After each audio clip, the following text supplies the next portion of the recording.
Right.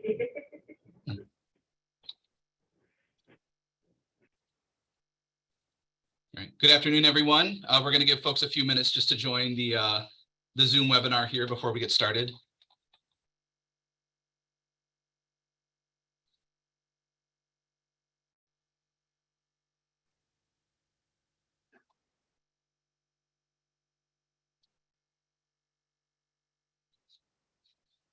Right. I still see folks filtering in, so we'll give it another minute or two, and then we'll get started. Thanks for joining.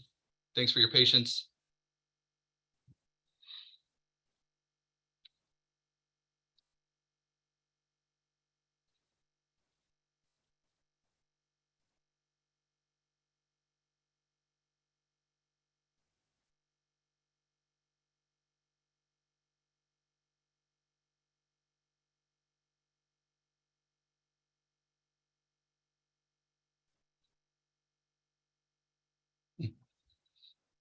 All right, I see the attendees have sort of leveled off here. So good afternoon, everyone. Thank you for joining. My name is Nolan Zaroff. I'm the lead planner for the Southwest region here at the Department of Planning and Development at the City of Chicago. Today, we're having an informational session for the request for proposals for 1769 West Pershing Road. Today's agenda, I'm going to do kind of a brief welcome and introduction here, spend the next 10 minutes or so going through just some information, an overview of the RFP and what the city hopes to accomplish through the RFP process.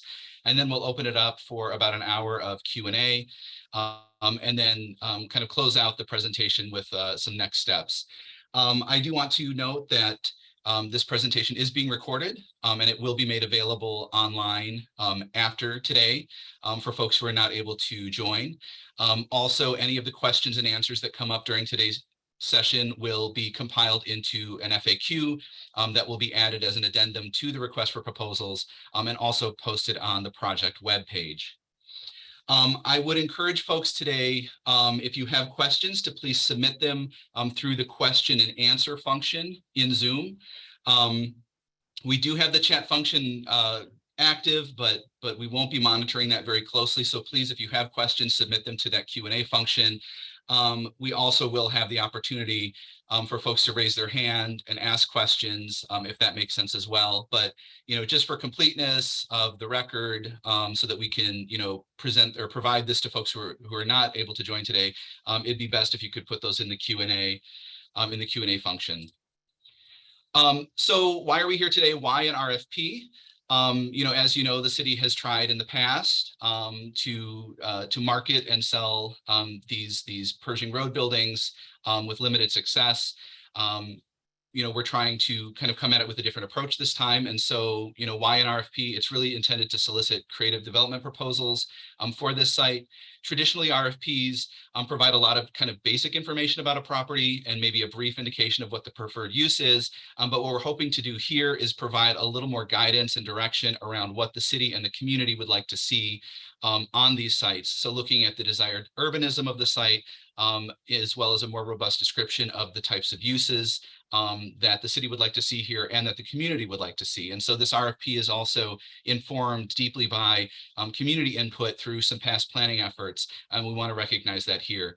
The RFP is also built on an understanding of what is available in terms of financial support and assistance from the city and other governmental agencies. And we're really hoping to ensure a high level of financial feasibility here. And that's really key, again, because these are expensive buildings to redevelop.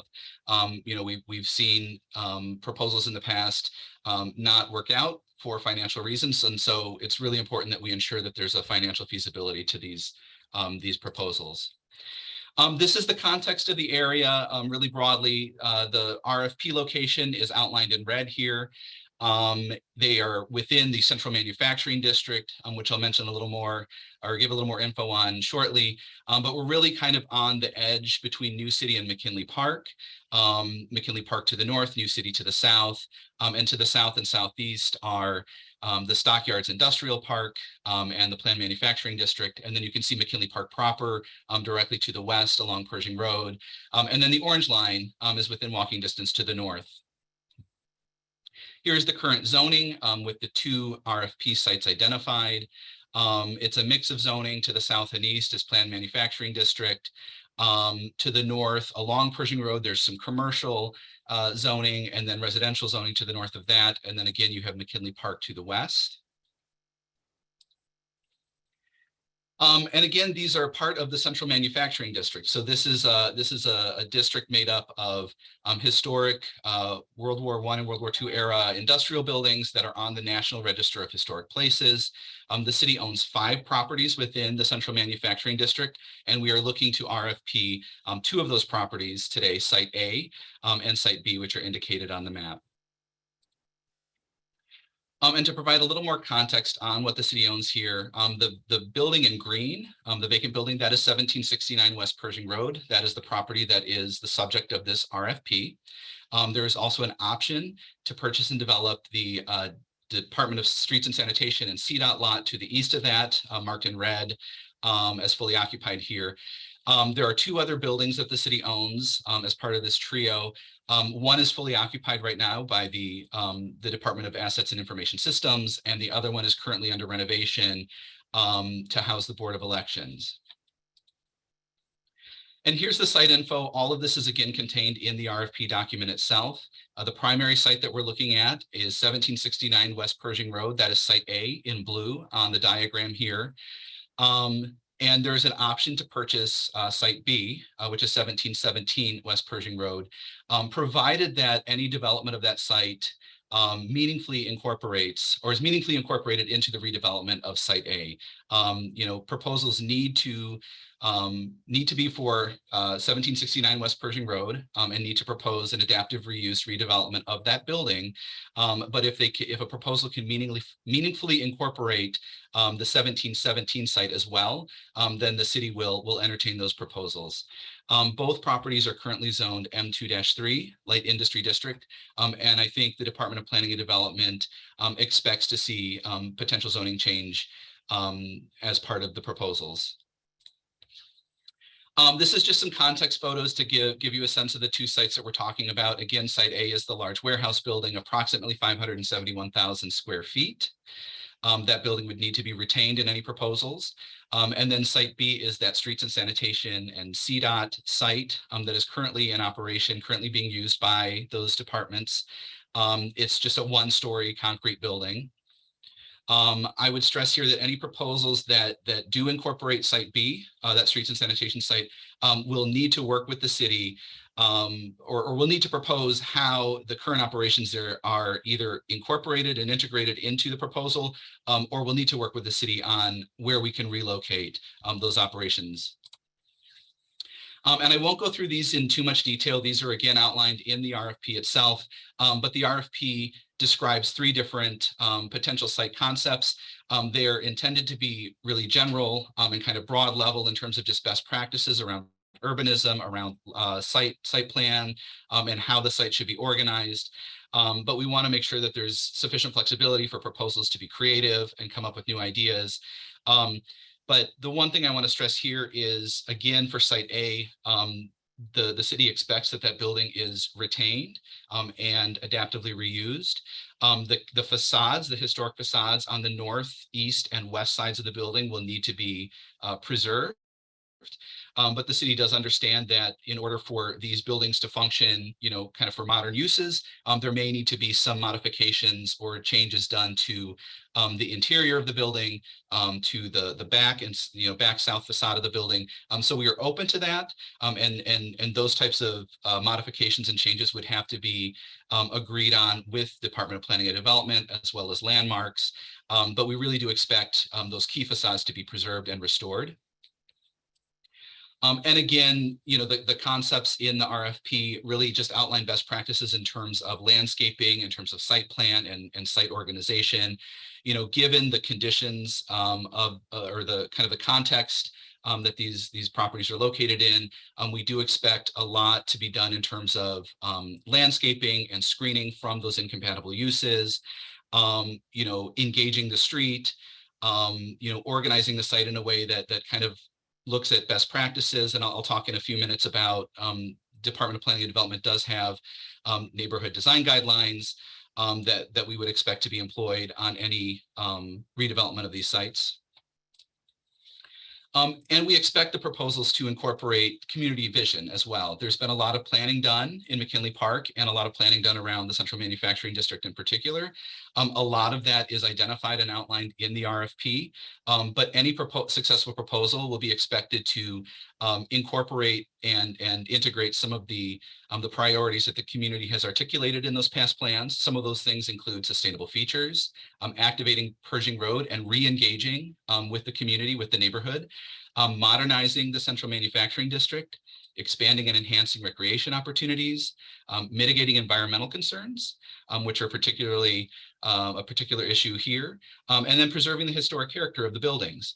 Some of the relevant plans that are identified in the RFP and that you should look at are the McKinley Park Neighborhood Plan, which was adopted by or published by the Chicago Metropolitan Agency for Planning in 2021.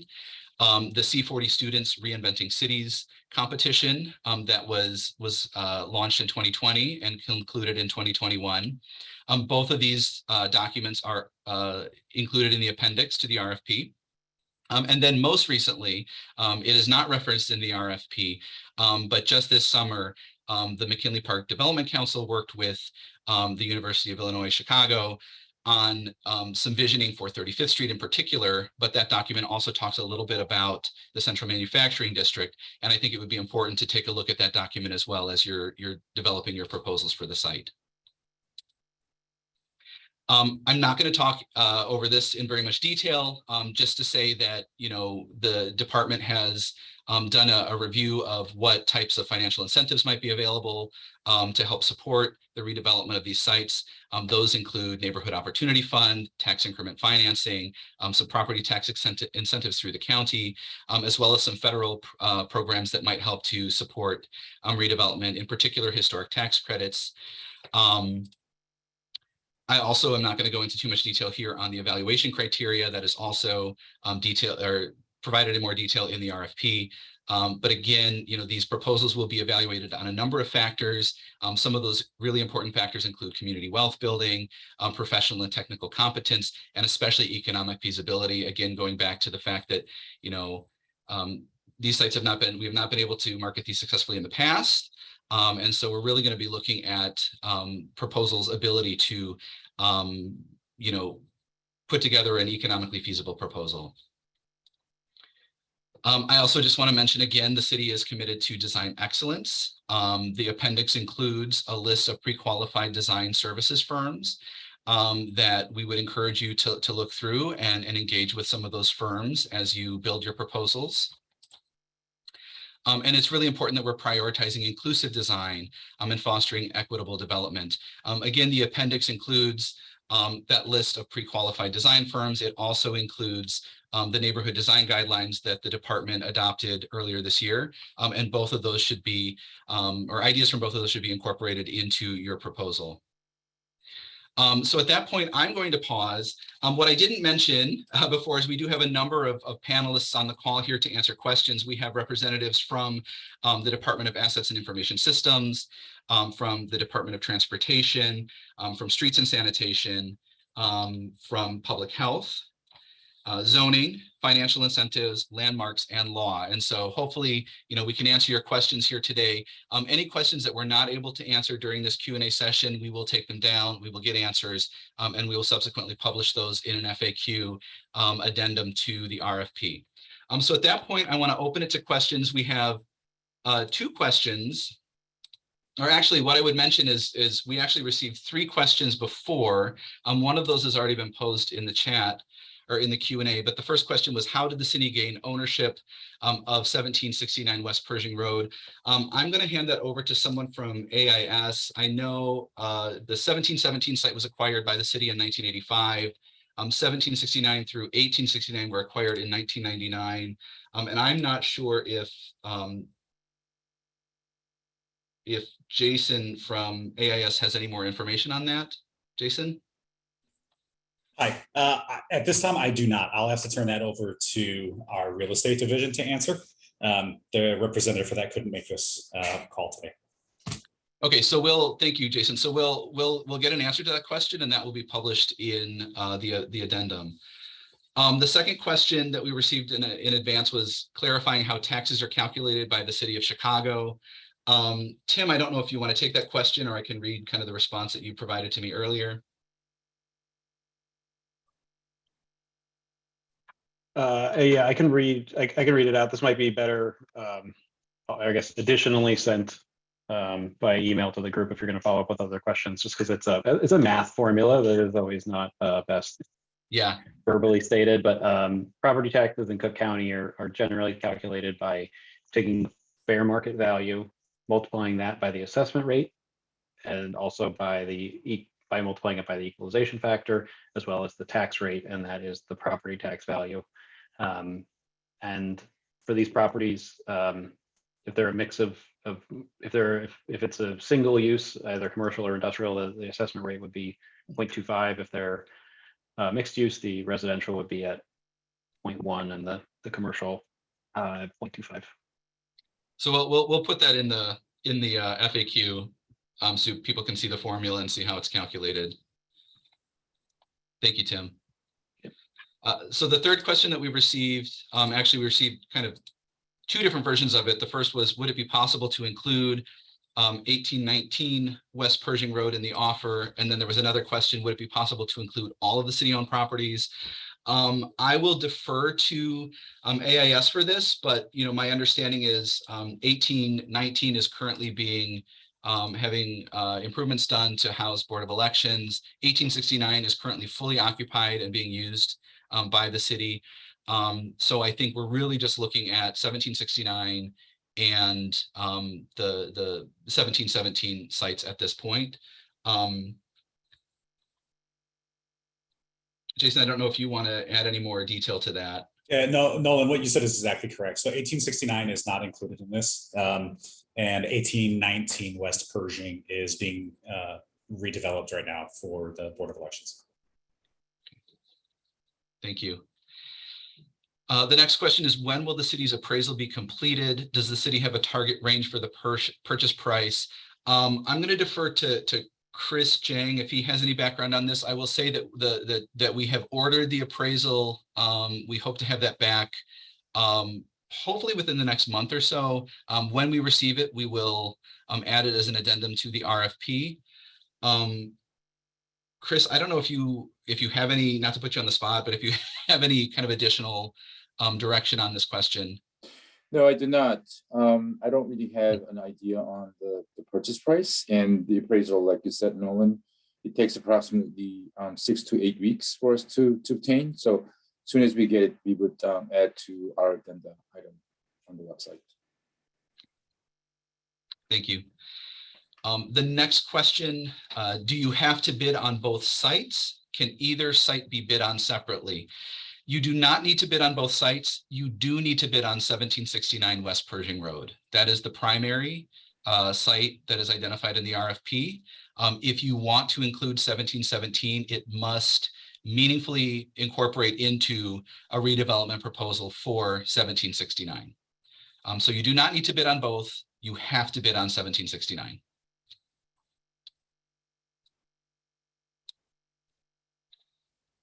The next question, you mentioned a change of zoning from M2-3. Suppose we have a legitimate production user interested who can meet a net zero environmental impact. Again, I think we will, the city will entertain zoning changes. You are not required to suggest a zoning change in your proposal, but we do understand that, the central manufacturing district is transitioning from, traditional manufacturing uses. And so we're open to seeing zoning changes suggested in a proposal. You do not need to suggest a zoning change. And again, I think the proposal is intended to be broad. We provide the three site concepts to provide some direction in terms of what the city would like to see in terms of kind of site organization, what types of redevelopment we would like to entertain. I will note that there is an industrial only concept in the RFP. And so I think, we would entertain that, that type of a concept or that type of a proposal along with other proposals. will the city consider just selling parcel B by itself? I think at this time, the answer is no. We really are looking for someone who can redevelop 1769 West Pershing Road and not just 1717. Will Board of Elections occupy the entirety of 1819? Jason, do you have information on that? Yes, so the current plans are for them to fully occupy 1819 West Pershing, yes. Okay, thank you. Are there as-built drawings available, floor plans, sections, elevations? I believe there are. We'll take a look at what materials and documents we have. If those are available, we'll publish those on the RFP site. So we'll keep you posted on that. The next question, is it understood that seeking to landmark 1769 will result in landmarking the two companion buildings to the west? The same goes for implementation of any historic restorations of the same. Do we have someone from Landmarks on the call? Deanna, are you able to address that question? Yes, hi, this is Deanna. So we are looking to landmark the existing building at 1769, so it can be landmarked independently. It's not to say that others cannot later, but this can be done independently. As far as the historic tax credits, I think that is a conversation that needs to happen with the National Park Service because they do have certain requirements that may go beyond what the city would require. So we would want to make sure of that. I assume that they would accept this building independently, but we would need to verify. Thank you, Deanna. The next question, I think you mentioned some environmental concerns on the site. Can you give us more information on how we should handle that in our response? I don't know if we have, Jason, I don't know if you're able to address that, Jason or Jennifer, also Dave Graham from CDPH. This is Jennifer from AIS. I don't have any information on the environmental conditions. I will have to look and see if we have any information and get back to you. Thank you. Dave might have, if he's on, he might have some additional information. No, I'm familiar with this location. Would it be really safe to assume that any buildings likely have asbestos and lead? And I would make the assumption that any soil on site would likely would not be considered clean. I'm not saying you would need to do any type of remediation, but as far as disposal purposes, I would make the assumption that it would have to go off as non-hazardous, non-special waste. Landfill. Yeah, landfill basically. Yeah, and is it, and I see Chris is unmuted too. Is it safe to say that, you know, any proposal or any successful proposal would need to work with the city on, you know, phase one, you know, doing the environmental work on the site? Correct. Typically, the AIS environmental group would require a phase one, in phase two if needed, based on phase one report, as well as hazmat building survey report. Hi, this is Arthur Delinsky from the Law Department. There is an environmental conditions section in the RFP on pages 20 and 21, which give a brief description about the need for a phase one and possibly a phase two, and even if required, enrolling the properties in the site remediation program. The Department of Assets Information and Services Bureau of Environmental Health and Safety Management is taking a look at the environmental conditions section of the RFP. And if they feel a need to revise it, that will be included in an addendum to the RFP. Thank you. Yeah, I would be fairly certain based on some work that was done in the building west of there, there is probably lead-based paint on surfaces. So that will have to be managed in some way. The last thing I'll say too is you also have to be concerned about if there's going to be any interior demolition, that you make sure you deal with universal waste, any type of ballast that may have PCBs, any mercury containing switches, that type of stuff. So I mean, generally speaking, you just need to make sure that you've got a good building survey and a hazmat survey before you do things internally. Thank you, Dave. The next question, what is the city's expectation as to the maintenance and use of the Sky Bridge? I will defer to Deanna on that, but I would just say that, you know, those sky bridges, I think, are integral to the historic character of the buildings. So I think we would want to see those preserved. Deanna, do you want to add anything to that? No, that is correct. Great, thank you. The next question, we'll go to financial incentives. How does the city participate, if at all, in the process of securing new markets tax credit allocations to support a priority project such as this?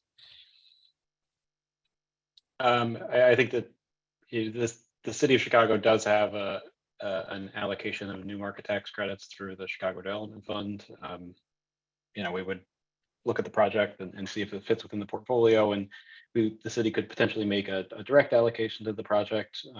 And if not, then the city would be able to structure its terms for the sale and other financial incentives to the extent that they're used to accommodate some of the very specific terms that are required under the new market tax credit program. And this is Arthur Dolinsky again. For all financial incentives, the selected respondent would still need to apply for those incentives. And in some instances, the granting of the incentives is subject to city council approval. Great, thank you. One more question just came in for landmarks. Is it Landmark's opinion that these three buildings won't be considered as one structure by SHPO, the State Historic Preservation Office, and the National Park Service, built at the same time, same purpose, physically connected? That was the concern I had, that we would really need to clarify this with the National Park Service on how they would treat the buildings. For the purposes of local landmark designation, we can treat this as a separate designation. Great, thank you. So those were all the questions that came through the Q&A function. I want to give folks a few more minutes just in case, you know, any other questions are sort of bubbling to the surface. If you I don't know if we have the ability to raise your hand anymore. I was gonna say, if you want to raise your hand, ask a clarifying question, you're welcome to do so as well at this time. So I just want to give like a minute or two, just in case another question comes in. There's one. So when is the building tour? We are working with the Department of Assets and Information Systems to schedule a site visit and tour of the building. That date has not been determined yet. We are expecting it to be much closer to the end of this month, so either the 3rd or 4th week of August. I want to make sure that folks have enough time to plan for that. So I think we will give folks at least 2 weeks notice. So if that pushes us into kind of 1st week of September, that may be the case. But we're working to coordinate that now and hope to let folks know that very soon.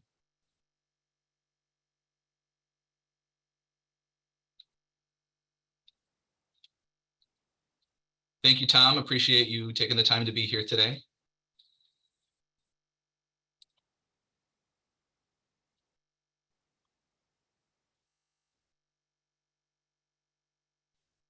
And so I think, you know, going once, going twice on questions. If there aren't any more, you're certainly welcome to, you know, contact me, and I'll go on to next steps. And, you know, maybe if any other questions kind of filter through, we can circle back. But you know, in terms of next steps, the RFP and engagement timeline, we're currently in step 2 right now, the response period.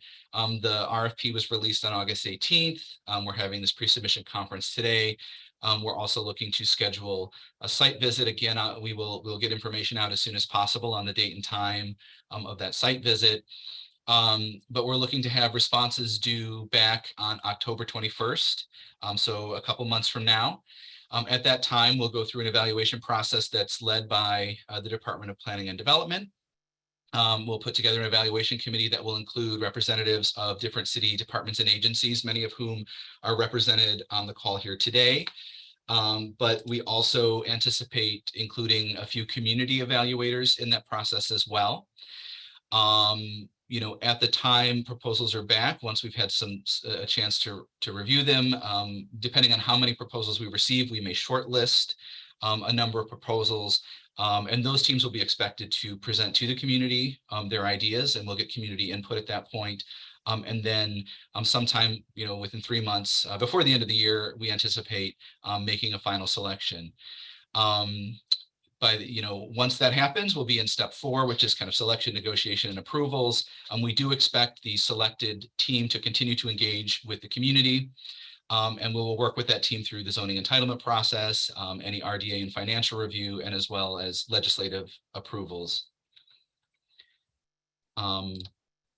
So next steps, you know, after today, we'll put the recording of this meeting up on the RFP website, as well as an addendum to the RFP that will include all the questions received today, as well as answers to those questions. We're looking to schedule that site tour. We will get that information out to folks as soon as possible. Proposals are due back on October 21st. And again, shortlisted teams will be expected to participate in a community engagement process. If you have additional questions between now and the due date of October 21st, please do email me, nolan.zaroff@cityofchicago.org. We'll compile those and get those published and out to everyone as well. One last question before I go to the last slide.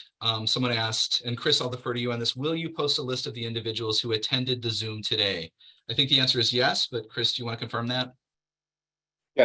Yes, we will post it, and we'll post the list of attendees on the RFP site, along with all the questions and answers that we have received and that came up during this pre-conference meeting today. Great, thank you. And yeah, so that's, you know, this is your one-stop shop, www.chicago.gov/RFPs. You know, the RFP and the addendum are currently there now. A link to this recording will be there soon, as well as this FAQ will be posted there. We'll post the list of attendees. So any information that you need, go there first. If you can't find what you're looking for there, feel free to send me an email. And again, I just want to thank all of you for taking the time to join this call today. Thank you for your interest in these properties on Pershing Road, and we really look forward to seeing what ideas you have for these sites and working with you going forward. So thanks again. At that point, if there are no other questions or comments, I think we're— Nolan? Yeah. Hi, this is Arthur Delinsky again from the Law Department. Nolan mentioned that you could contact him by email with follow-up questions between now and the proposal submission date. The caveat I'd like to give to that is, while you're welcome to submit your questions all the way through that date, we may not necessarily have time to respond to them. We have to respond to questions, if at all, by notice in writing to everyone. Meaning we can't just give an answer to you saying the answer is 32 unless we're going to have time to give that answer to all the public, particularly people who've already taken out a copy of the RFP. Yeah. As a result, if you have a question, don't wait until the very end, because we may decide we don't have time to answer it, or it's not a relevant question in our opinion, in which case you won't find that out, you know, immediately, because you won't see an answer coming out. Yeah. So ask sooner than later. Yeah. Thank you for that, Arthur. Thank you for clarifying. And that's right. I won't respond individually to questions. We'll compile them and publish them as additional addenda to the RFP. All right.